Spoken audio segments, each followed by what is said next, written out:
नमस्कार, मैं डॉक्टर पल्लवी मेहता और आज इस वीडियो में मैं आप सबको एलएफटी की रिपोर्ट कैसे इंटरप्रेट की जाती है इसके बारे में जानकारी देना चाहूँगी। आगे बढ़ने से पहले मैं आप सबको ये रिक्वेस्ट करना चाहूँगी कि अगर आपने अब तक हमारे इस चैनल को सब्सक्राइब नहीं किया हो तो तुरंत लाल कलर का बटन दबाएं और हमारे इस चैनल को सब्सक्राइब करें। एलएफटी यानी कि लिवर फंक्शन टेस्ट, ये लिवर की एंजाइम्स या फिर लिवर की फंक्शन सही हो रही है या नहीं, ये जानने के लिए एक नॉर्मल सी ब्लड टेस्ट होती है। लिवर हमारे शरीर का एक बहुत ही महत्वपूर्ण ऑर्गन है और कई बीमारियों की प्रोग्रेशन या फिर कई बीमारियों की ट्रीटमेंट सही से चल रही है या नहीं, मेडिसिन की साइड इफेक्ट हो रही है या नहीं, ये सब जानने के लिए आपके डॉक्टर आपको लिवर फंक्शन टेस्ट की सजेशन दे सकते हैं। लिवर फंक्शन टेस्ट ये कई छोटी छोटी टेस्ट के बंडल्स से एक प्रोफाइल बनाया जाता है। इसके कुछ कंपोनेंट्स होते हैं जैसे कि bilirubin, ALT, AST, GGT, LDH and etcetera.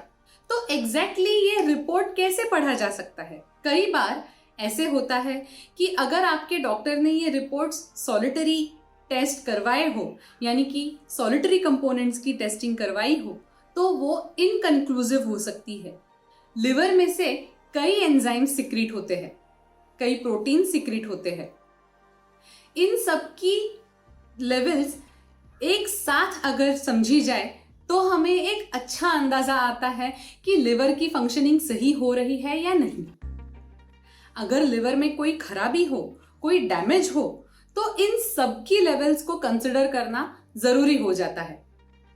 इसीलिए कई बार ऐसे भी हो सकता है कि अगर आपके डॉक्टर ने इन कंपोनेंट्स की सॉलिटरी टेस्टिंग सजेस्ट की हुई हो तो वो इनकंक्लूसिव हो सकती है और फर्दर टेस्टिंग की जरूरत पड़ सकती है। लिवर में पाए जाने एंजाइम्स कई बार कहीं और ऑर्गन्स में भी पाए जाते हैं। इसीलिए इट इज नॉट नेसेसरी कि अगर कोई लेवल बढ़ गई हो तो उसका मतलब है आपकी लिवर में खराबी है। इसीलिए इन हर एक टेस्ट की एक लिवर स्पेसिफिक डायग्नोसिस होती है and non liver specific diagnosis होती है। तो सबसे पहला कंपोनेंट होता है ALT यानी कि SGPT। एलेनिन ट्रांसफेरेज को पहले SGPT नाम से जाना जाता था। इसकी नॉर्मल लेवल्स होती है 7 to 55 यूनिट्स पर लीटर। अगर ये किसी के शरीर में ज्यादा पाया जाए तो जॉन्डिस जैसे यानी कि हेपेटाइटिस जैसे बीमारी का एक डाउट हो सकता है। साथ ही साथ स्टीएटोहेपेटाइटिस, वायरल हेपेटाइटिस की भी डाउट हो सकती है। बट-चियारी सिंड्रोम जैसे बीमारी की डाउट हो सकती है। ये रहे लिवर से रिलेटेड बीमारियां। कुछ नॉन लिवर रिलेटेड बीमारियां जिनकी वजह से ALT की लेवल बढ़ सकती है वो है alpha 1 antitrypsin deficiency, Wilson's disease. फिर आता है AST यानी कि SGOT। इसकी नॉर्मल लेवल होती है 8 to 48 यूनिट्स पर लीटर। लिवर की वजह से अगर लिवर में कोई बीमारी हो, लिवर में कोई खराबी हो और उसकी वजह से अगर AST बढ़ गया हो तो उसके कॉमन कारण है alcohol related issues, steatohepatitis, liver cirrhosis. ये कुछ लिवर की बीमारियां होती हैं जिसमें AST यानी कि SGOT की मात्रा बढ़ सकती है। नॉन लिवर रिलेटेड अगर कोई बीमारी हो तो मायोपैथी, एक्सरसाइजेस, थायराइड, इन सब की वजह से भी AST की लेवल बढ़ सकती है एंड लिवर में खराबी नहीं होती। फिर आता है अल्कलाइन फॉस्फेटेस। GGT और बिलीरुबिन के साथ अल्कलाइन फॉस्फेटेस की मेजरमेंट की जाती है और इन तीनों को साथ में कंसिडर करके ये डिसाइड किया जाता है कि बीमारी लिवर से रिलेटेड है या नहीं। लिवर की कुछ कारण ऐसे होते हैं जिसकी वजह से ALP बढ़ सकता है, जैसे कि primary sclerosing cholangitis, bile duct obstruction.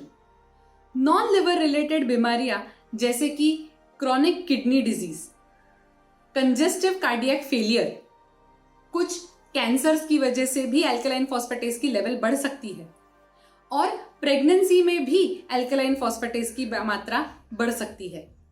फिर आता है एल्ब्यूमिन। एल्ब्यूमिन की नॉर्मल लेवल है 3.5 to 5 ग्राम पर डेसीलीटर। अगर खून में एल्ब्यूमिन की मात्रा कम हो तो इसका मतलब है कि प्रोटीन की डेफिशिएंसी है। लिवर में प्रोटीन सही से लिया नहीं जा रहा है, क्योंकि अल्टीमेटली एल्ब्यूमिन एक टाइप का प्रोटीन है जो लिवर में सिंथेसाइज होता है, लिवर में बनता है। फिर आता है बिलिरुबिन। बिलिरुबिन की नॉर्मल मात्रा है 0.1 to 1.5 मिलीग्राम पर डीएल। बच्चों में जॉन्डिस की डायग्नोसिस करने के लिए इस बिलिरुबिन का बहुत ज्यादा इंपॉर्टेंट रोल होता है। इसके अलावा लिवर से जुड़ी हुई कुछ बड़ी बीमारियां जैसे कि ड्यूबिन जॉनसन सिंड्रोम, क्रिगलर नजार सिंड्रोम, ऐसी कुछ बीमारियों में भी बिलिरुबिन की मात्रा बढ़ सकती है। इसके अलावा अगर हीमोलाइसिस हो रही हो, यानी कि आरबीसीज, लाल पेशी अगर टूट रही हो, छूट रही हो, तो उसकी वजह से भी बिलिरुबिन की मात्रा बढ़ सकती है, जो छोटे बच्चों में जन्म के बाद बहुत ज्यादा कॉमन है। फिर आता है जीजीटी यानी कि गैमा ग्लूटामेट ट्रांसफेरेज। इसकी नॉर्मल लेवल है 8 to 61 यूनिट्स पर डीएल। ऑल्दो कई डॉक्टर्स ये मानते हैं कि जीजीटी लिवर की बीमारियों के लिए स्पेसिफिक है, लेकिन कुछ ऐसी भी बीमारियां होती हैं जिसमें जीजीटी की मात्रा बढ़ जाती है, जैसे कि पैनक्रियाटिक डिजीजेस। पैनक्रियाज नाम के किसी एक ऑर्गन में अगर बीमारी आ जाए तो उसमें भी जीजीटी की मात्रा बढ़ सकती है। हार्ट अटैक यानी कि मायोकार्डियल इंफाक्शन में भी जीजीटी की मात्रा बढ़ सकती है। लेकिन एक बहुत ही इंपॉर्टेंट बात है कि ये टेस्ट की नॉर्मल रेंज हर लैब में प्रोसेस के हिसाब से वेरी हो सकती है। एक ऑथेंटिक लैब में से टेस्ट करवाना बहुत ही ज्यादा जरूरी है। अगर आपको एक्यूरेट रिजल्ट्स चाहिए हो तो आपको ये टेस्ट एक बहुत ही ऑथेंटिक लैब में से करवाना चाहिए। साथ ही साथ अगर आपने अब तक हमारे इस चैनल को सब्सक्राइब नहीं किया हो तो तुरंत लाल कलर का बटन दबाएं और हमारे इस चैनल को सब्सक्राइब करें। Thank you.